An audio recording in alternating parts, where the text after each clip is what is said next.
tentreming negara Majapahit kang katimbulake dening Minajinggaya Purwisma.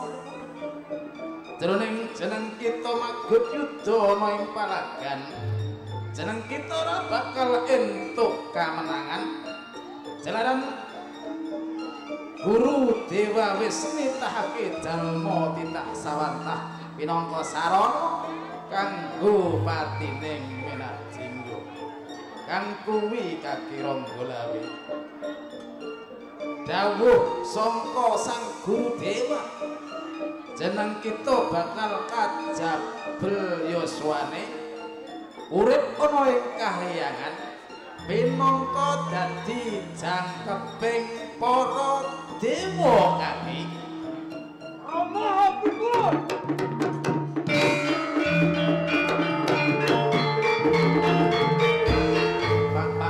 Pak bong bolong kali judi sapa sing diawu. Mung cukup semono kaki. Besok alamun ana widodari kang tumurun ana ing Ngarcapada. Ya kuwi kang sira wis titi wancine munggah ning kayangan cukup kaki.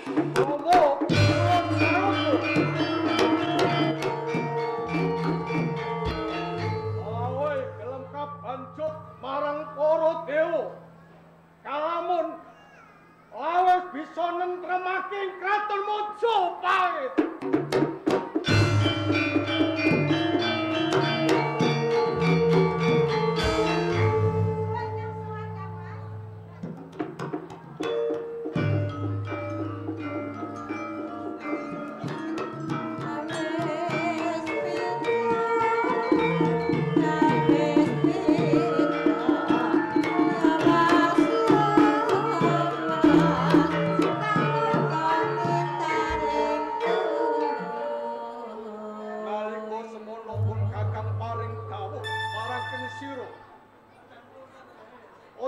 Pisan-pisan krisira wani-wanining manjing ana sanggar ing pamujan. Jalaran aku bakal minta ning kanugrahaning Jawa. Ya kene krisira sowan ning pangarepanku merga. Kang Mas Ronggolang. Pancen kula mituhu dawuh panjenengan dalem. Ing sekawet panjenengan bakal mengkursumet.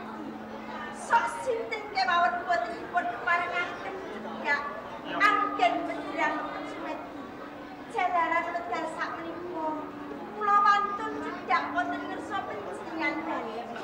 Wedal sakmenika wonten kawigadosan ingkang badhe kula atur panjenengan dalem.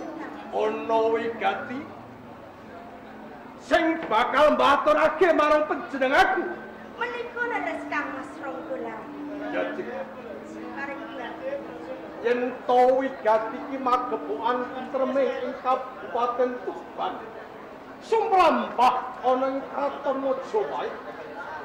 Coba aturki apa wigati sing bakal mbujake pangarepan. Kang Mas Ronggolawe.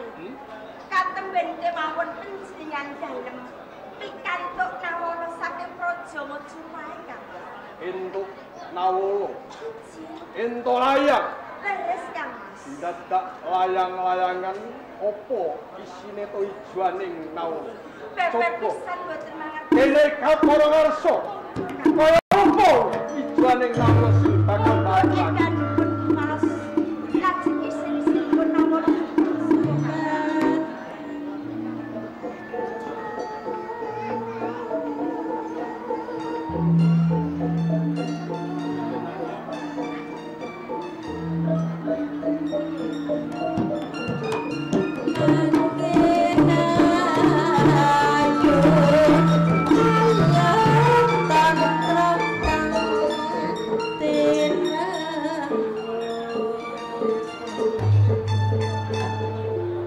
Katur niko Paman Ronggolawe saking kula keng putra Ratu Jwitaratu Kencana Wungu ing Majapahit bilih wekdal ari kalenggan menika Mojopahit boten tentrem. Kang dipun tuaken dening Uru Besma Pinaji. Mila paman wedal kalenggan menika ndika ingsun angkat minangka dadi senopati perang Mojopahit.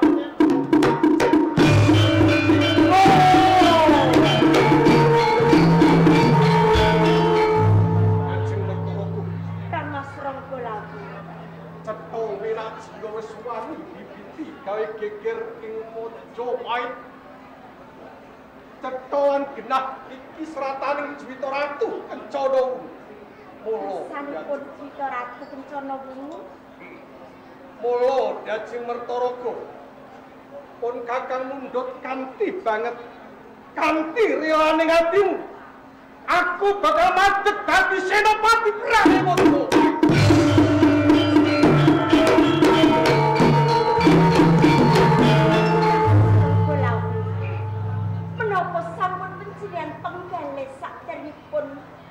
Panjenengan madeg senopati perang saking Praja Mojopahit badhe ngadepi kaliyan Rungkena Bunak Jigo Kakang. Ya Jeng. Kene kowe takon kaya mengkono. Genah oncetha kalamun kakang pun kakang iki jejering senopati.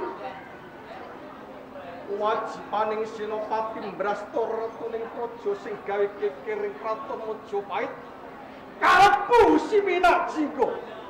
Mula ya pamujimu wae sing tak suwun supaya awe bisa entuk gawe aku bisa nentremake Kraton Mojopahit.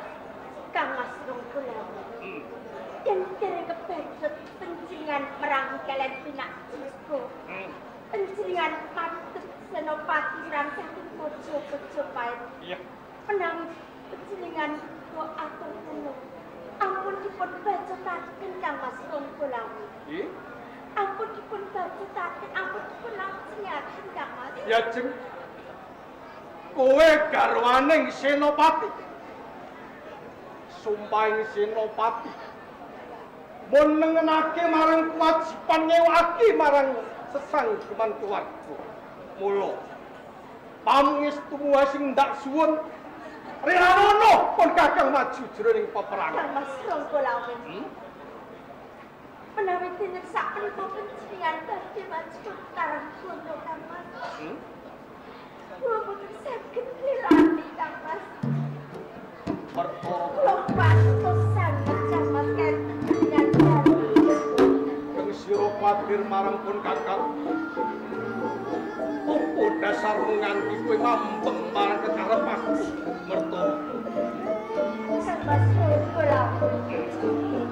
Menawi kagungan kula patos panjenengan tak keberatan. Sekarang kula tansah sampun dan sekalian panjenengan. Katembelia mawon Kowe lagi ngimpi. Apa pasukenanmu iku mau? Kang Mas Rungkulawi. Iya. Menawi katembelia mawon kula Kang Mas. Ono menimbulkan tempat modern ingkang panjang. Menawi sedaya para kawula wonten saged dipun slametaken, saged dipun tulung wonten mangertos sangkan pun bilang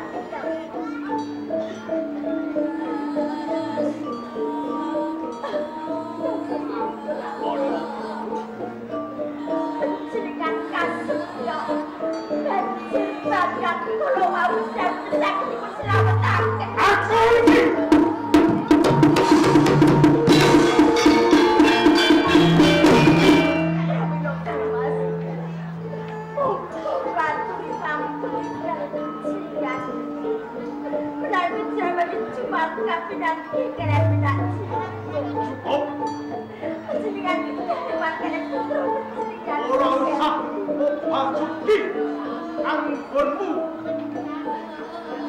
sesurah marang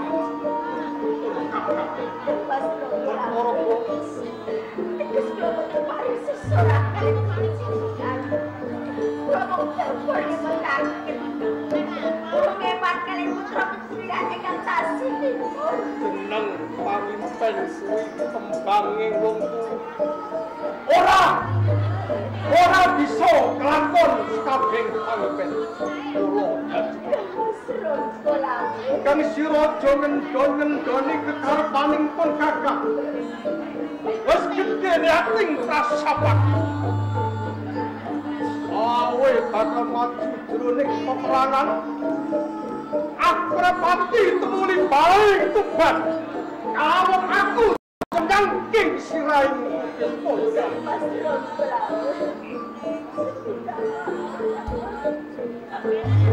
Rusmon ganti sangat dengan pencintiannya. Tunggu di pembangun sikap sebenarnya. Pencintiannya aku tidak. Tentu saya dapat dikasih Ora usah kowe padha dikarang. Wong Sopati. Coba kaparongan sowanira.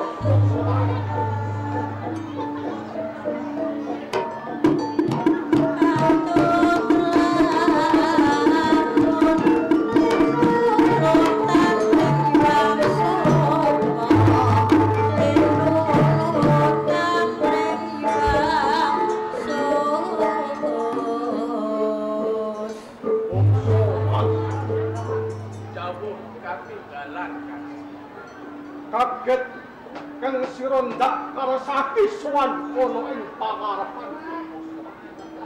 Andadosaken cangkriman salbeting manah. Jalaran dite wancinipun kula sowan. Nang kepareng dalem timbali dhateng abdi dalem kula punika somat kedamarah. Menapa panjenengan badhe paring pidana dhateng kula Kanjeng? Ora. Panjenengan ora bakal paring pidana marang sira, wong Sopati. Jalaran kang sira abdiku kang kinasih. Kalamun bebasan kang sira duweni kaluputan. Gedene sak lumbung bandul. Panjenenganku isih gedhe pangapuraku tumrap kang sira, wong Sopati. Dadi ing kawruh anira. Wiwit ing kalunggan iki aku Adipati Tuban Ronggolawu arep maju jroning peperangan aku minangka dadi Senopati Agung Majapahit. Mula kanthi kuwi kang sira bakal ndak kanthi maju jroning medan logo. Nanging panjenenganku paring dawuh wong Sopati kang sira ndautus Bedhara Tagawanen pusaka payung songsong tunggul naga kang minangka dadi pusanekar wis mati nanging punten dalem sewu. Menapa panjenengan kalih jawabipun para sepuh menawi songsong tunggul naga uwal saking langkanipun badhe mahanane Tuban badhe lungguh. Iya, wong Sopati.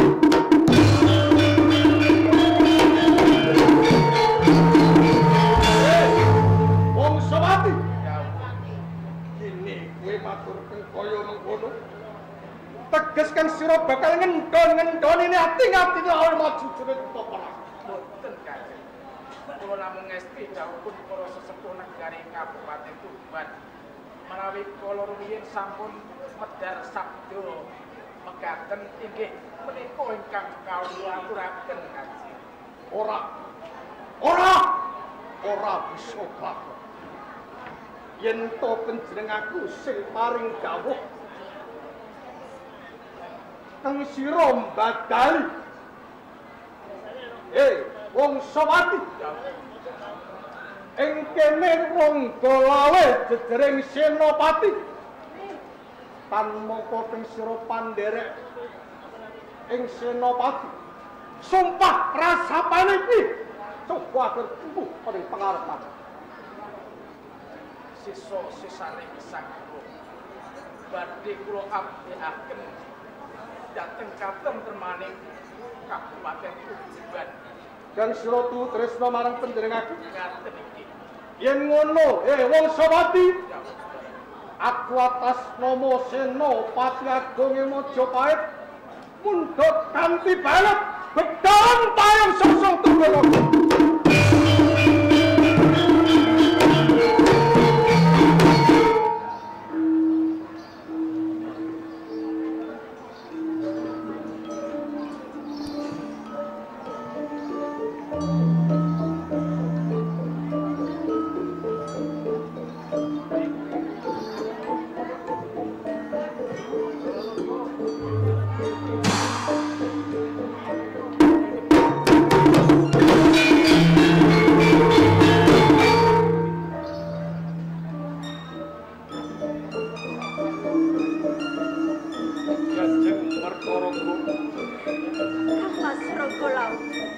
Tak suwun kanthi banget pamuji sing tak jaluk.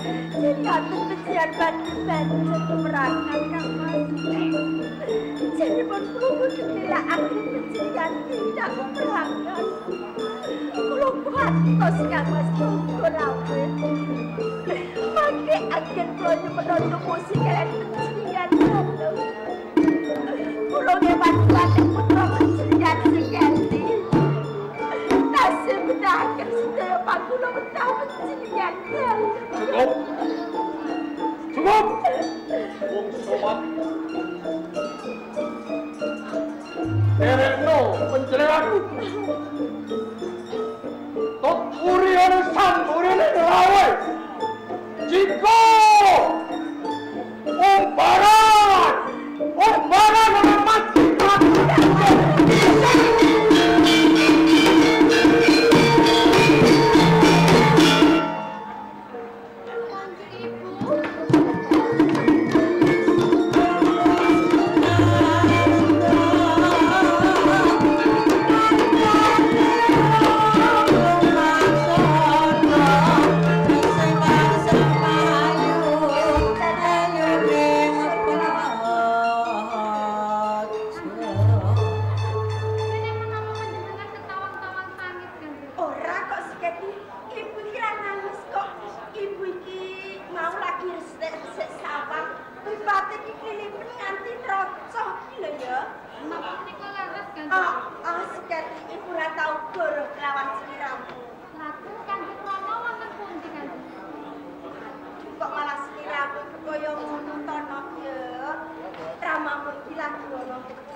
ngendon-ngendoni atine nglawi.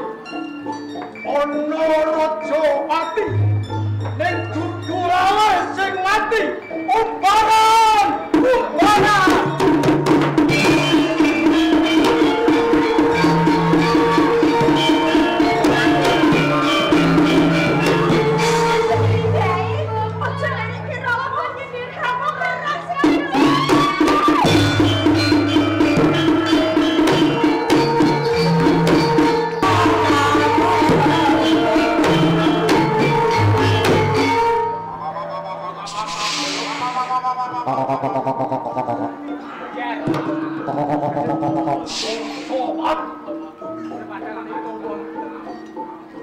Saper ingkang medhot dalan Kanjeng Ono kula manggilan ing tengah dalan.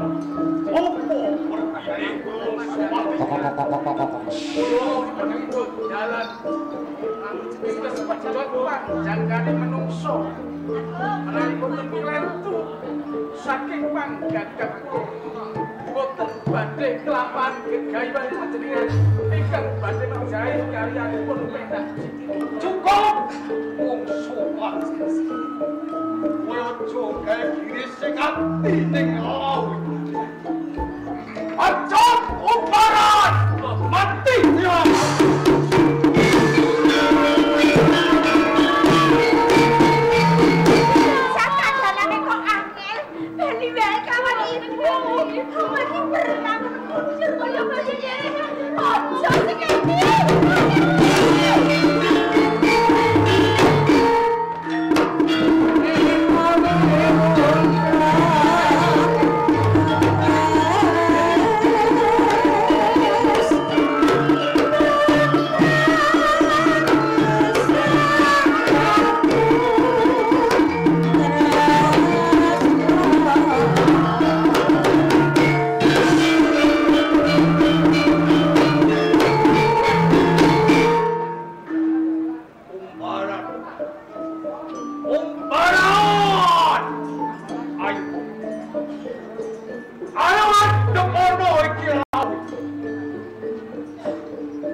Ojo gawe kekering kraton Mojopait. Kena geger Mojopait ayo. Ayo rono iki paman Usila. Paman Ranggalawe. Nyuwun agung inggih sanga pangarsami man. Menawi panjenengan jawab kalih rangga dhateng Minajingga boten damel geger wonten ing Mojopait lae. Estunipun ingkang lepat dadi Wulu Bisma Minajingga luman. Ngantos kula damel geger wonten ing Mojopait. Menika awit kula ngugemi dhateng sabda pangandikanipun Sinuhun Prabu Bramajinjo. Menapa panjenengan boten kemutan man alam nalika Mojopait wonten dedak ingkang ageng geger gembet ewer-ewer ingkang dipuntuaken Bupati Ngrati ingkang nami kebune Marcuet Lurae Marcuet saged mingkas karya nyingkiraken dhateng sukertaning negari boten sanes namung Subali Bandar Subali ngantos panjenenganipun Sinuhun Prabu Bramajinjo nyawunaken Giri Sayembara sapa kemawon ingkang saged nyirnakaken dhateng Adipati Ngrati Bandar Subali sepindah badhe dipun ganjar bumi wujudipun bumi ndati ingkang sanika dados kadipaten Blambangan ganjaran kaping kalih wujuting wanita ingkang nami Pecatatung Kencana Wungu lurae Pecatatung Kencana Wungu Pecatatung Umbaran panggih lho Man yen to aku ngrungokke tembungmu wiwit pisanan nganti pungkasan panggih nggih lho Man sing mestine aku ora bakal ngluputake marang sira nanging Umbaran panggih Man kok yo kowe mawas sapa Ratu Kencana Wungu kae wanita Swisda ing warna kae ratu pengalaman ing kraton Mojopahit panggih lho Man ratu kang sinanjung pring piyagung ratu sing tansah ditugoni marang kawulan panggih kalamun kang sira bakal sakit daud karo Kencana Wungu Baran pripun Man yen tondak gagas ora timbang jalaran Ratu Ayu duweni garwa kang kaya wujudanmu mula yo le tak bagus Umbaran Man yen to kang sira sing aku kalamun lawe amanmu kowe aku ana aku sing bagus nika piranga tiyang sepuh kula kang wong tuaku sing wis urip ing kasedan jati lho Man iya nanging panggih Umbaran nun kowe kena seneng karo bocah wadon ning siji aja mbak bajoge kalamun kang sira tresna karo Kencana Wungu kowe tresna marang putrine ndi aku sago dodok ponang jambe surwi teges aku sago nglamarake ning ngurungke niatku anggonmu kepingin tresna karo Kencana Wungu paman rongkolawe sinaosa dicari widodari sing ngicawana sewu cacahing tumurut wonten ing Ngarcapada menawi mboten kusumaning ayu Kencana Wungu kula Bisma mboten murun lho Man yen to kowe wulung ora garwa dening Bisma garwa karo Kencana Wungu sumpah prasapamu sumpah prasetyaning Wuru Bisma budal kula saking Kadipaten Blambangan tumuju wonten ing Raja Mojopahit ing ujug mboyong jaten tiap ayu Kencana Wungu nggih Sri Subasiti menawi mboten kelambahan kapira kukut jagatipun kowe kepengin mati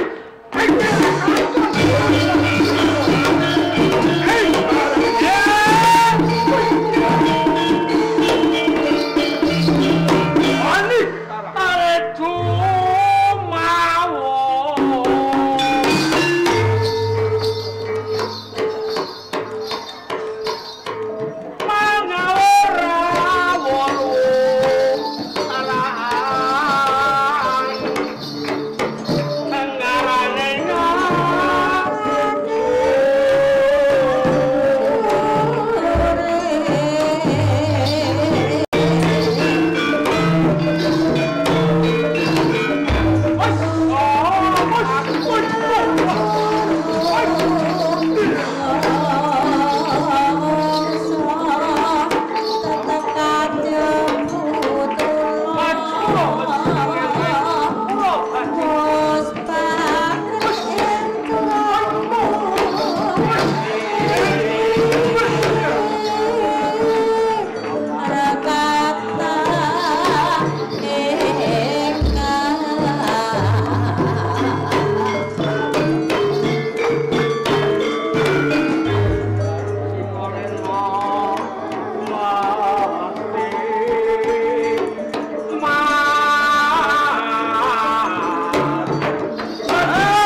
Kanjeng. Monggo kula aturi mengko Kanjeng. Menika mah kula panjenengan jawah ing Bantala Kanjeng. Lho.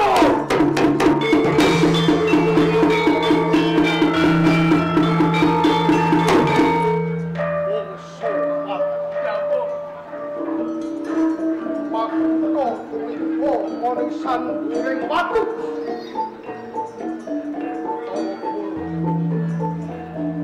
kanggo pangeling anak itu besok kene ka aralono watu makudo obaran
menawi agem-ageman panjenengan wujudipun makutha pinangka panjenengan dados pengayoman wonten ing Tuban jawah wonten ing Bantala luman jingko panggih ora usah gagas ora sing baku kowe gelem tak gondo tak angket suwargi kuwi wae menawi kula mboten murun man yen to kowe ora gelem budi tak sembadani bangsa kamu manggih manggih wis hei hei hei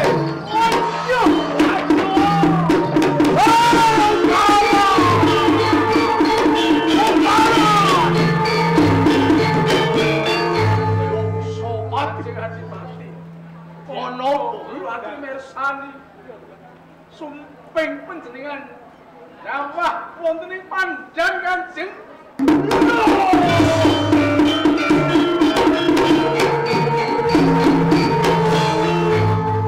Sumping tipe ana ing sadhuring godhong pandan wong sobat kanggo pangeling anak putu besok kene kena diarani pandan sumping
paman Ranggalawe pindaning kandeng ketakon ora kena pindhake saranane ngalisayon Lurae yen dipun urae putrane paman Ranggalawe wis tuwa ning Gandala Semara uga kudupe paman Ranggalawe uga wis yen kula urae apa sebabe paman Ranggalawe bisa unggul ana ing tengahing ayuda tengahing Ranu Anggonayon merga paman Ranggalawe lan Kadipaten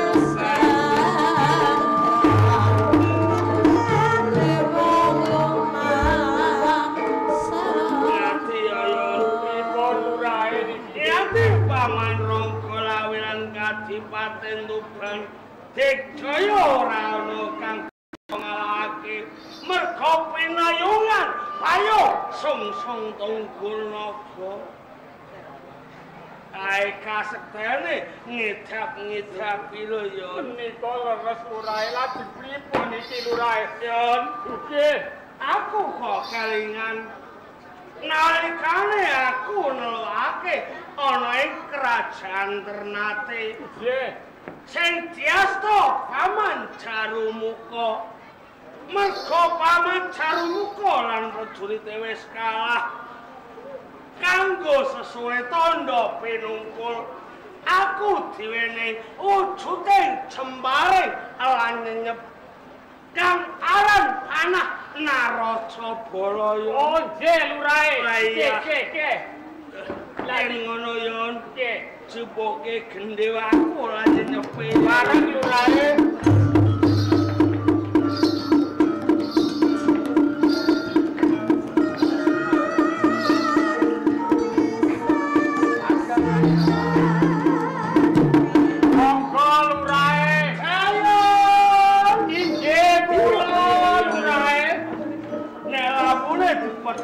rara ketok ra iku ya aduh yon iya ngene ya Bajang lurae yon ye kula Naracabala weneh monggo lurae yon iki kang aran Gendhewa Naracabala lan iki nyenyepe ya sing kowe aja nganti was-was semelalan keweden najan nyepe mung sawiji amun lumpas ana ing antaresayon nyepe Naracabala dadi 1000 cacahe ya yon yen rae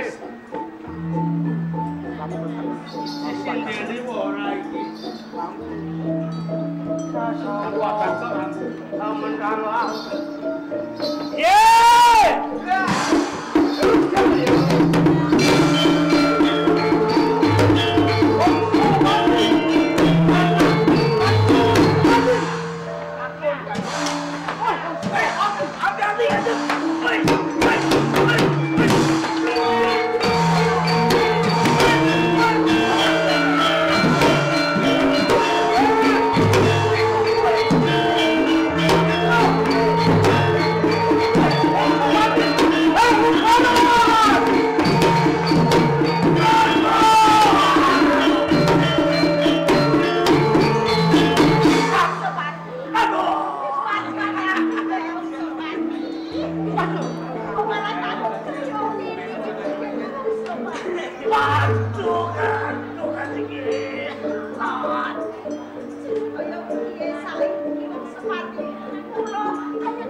namun kemawon kula titip dhateng anak kula ingkang tasih manggen wonten ing garwanipun Semah kula mbok menawi benjang lair miyos pawestri panjenengan paring jimat kasmo Sri Kuning menawi kakung sumangga anggenipun paring jimat kasmo nanging nek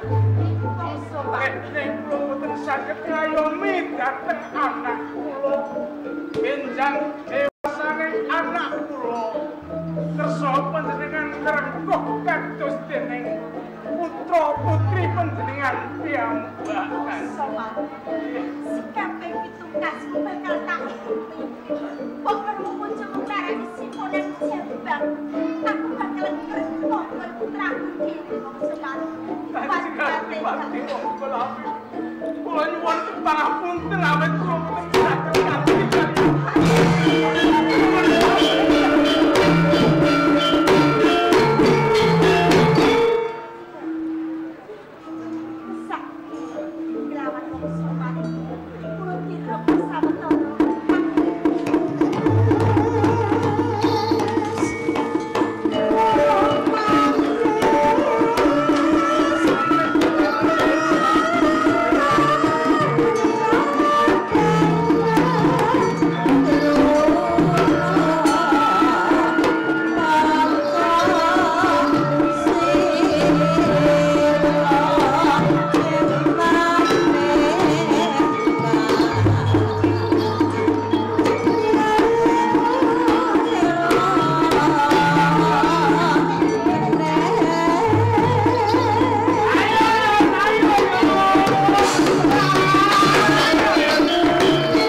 ning yen tolawe sing meker-meker sing ngerti bareng kepyaring jagat ojo anggap kalamun kowe bisa ngalahake karo silau menawi kula saged ngawonaken dibita mandos pundi yen to kowe lakon ngalahke karo lawi kena geger ing Mojopahit to kepo kula kendhangi lho men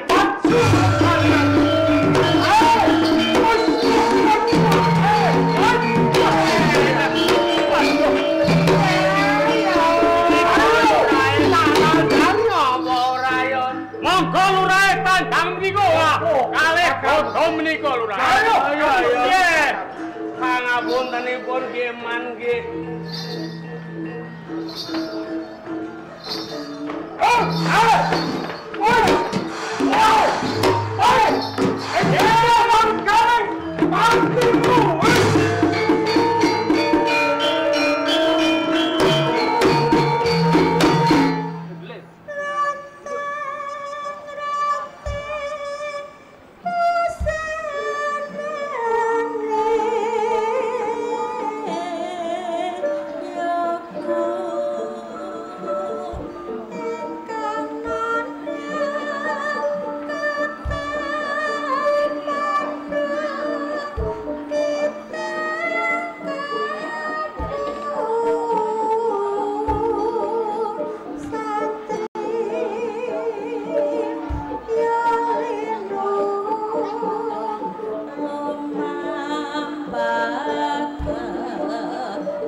sampun sedo lurae. Oleh panitula kiem ya yon ya. Sing ngebreki aku mau jane apa yo. Paman Ronggolawe lurae. Elah yon. Menika lurae.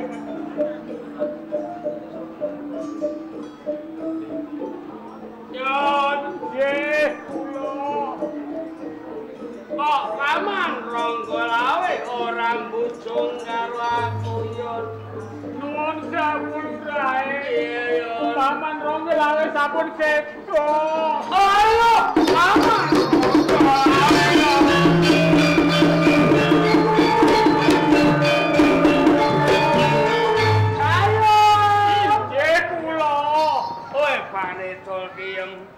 Abdiku sing kinasih ya yon ya. Nggih lurae. Jumlek lage iki.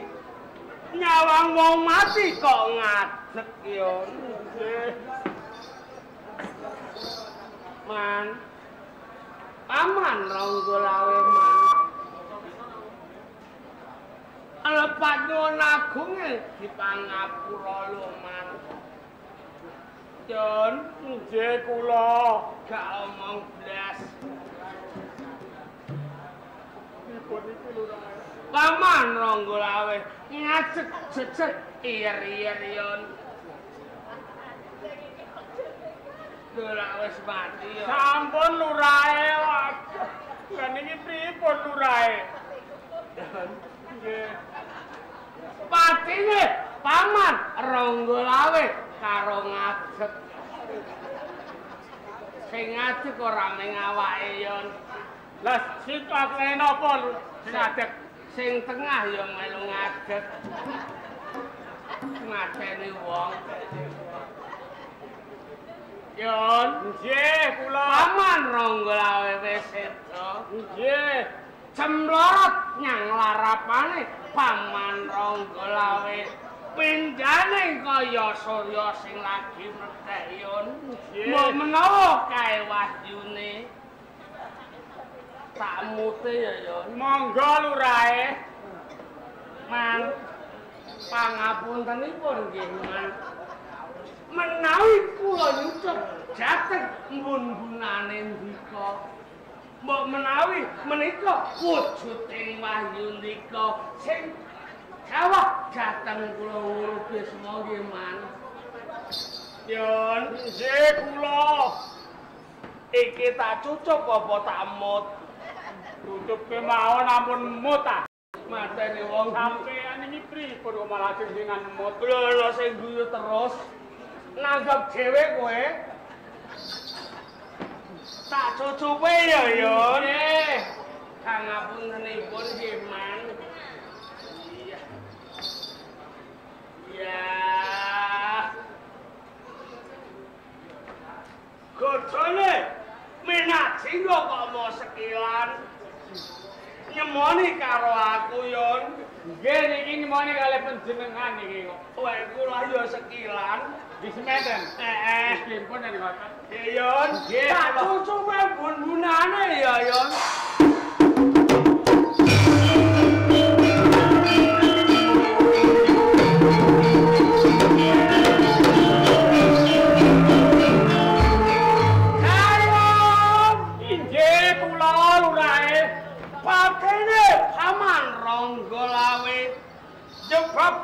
Depane lemah tengah ranu anggono mergo mbelani bumi putah karaya bumi Majapahit yo. Nggih, Yon, dipun lurae kowe pinangka paseksen. Nggih, Paman Ronggolawe pinangka pahlawane Tuban yo.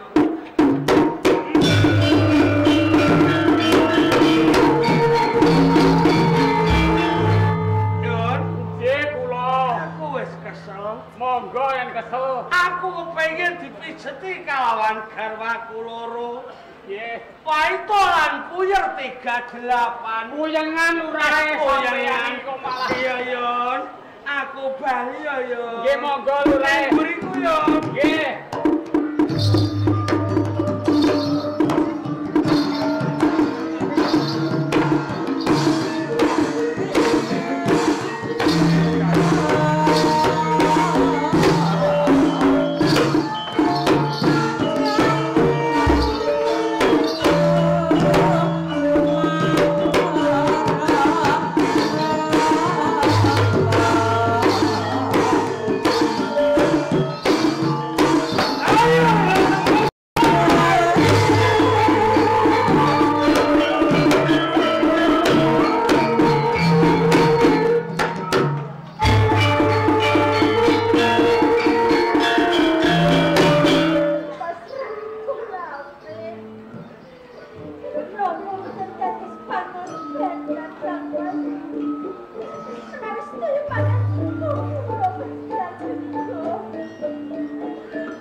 Jare sing pikir apa to?